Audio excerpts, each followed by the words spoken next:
Kepolisian RI melalui Satgas Tindak Pidana Perdagangan Orang berhasil mengungkap serangkaian kasus TPPO jaringan internasional.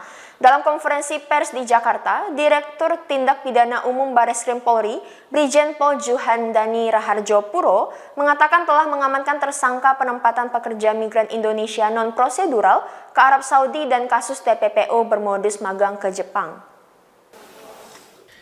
Kepolisian RI berhasil mengungkap serangkaian kasus tindak pidana perdagangan orang TPPO jaringan internasional, termasuk pengiriman pekerja migran Indonesia PMI non-prosedural dengan modus magang yang mengincar mahasiswa. Dalam konferensi pers di Jakarta, Selasa 27 Juni, Direktur Tindak Pidana Umum Dirtipidum Bareskrim Polri, Brigjen Pol Juhandani Raharjo Puro, mengatakan Satgas TPPO Polri mengamankan 5 tersangka terkait pengiriman PMI oleh 2 jaringan berbeda yang melakukan penempatan PMI secara ilegal ke Arab Saudi menggunakan visa turis. Jaringan tersangka K bekerja sama dengan 2 tersangka lain, telah mengirimkan 30 orang. Sementara jaringan MI bersama 1 tersangka yang sudah diamankan telah mengirimkan sekitar 150 PMI secara ilegal sejak 2017.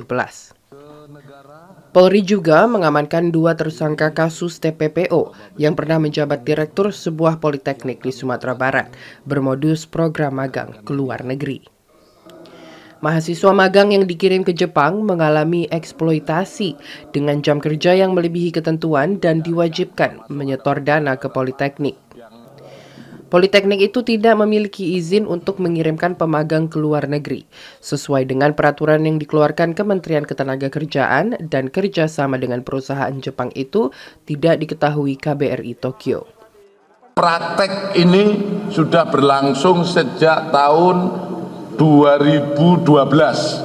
Jadi kalau kita hitung-hitung berapa orang yang dipekerjakan, ya saya rasa ini cukup lumayan kalau kita tarik sampai dari 2012. Sementara penyidik kami sampai dengan saat ini masih terus mengembangkan hal ini.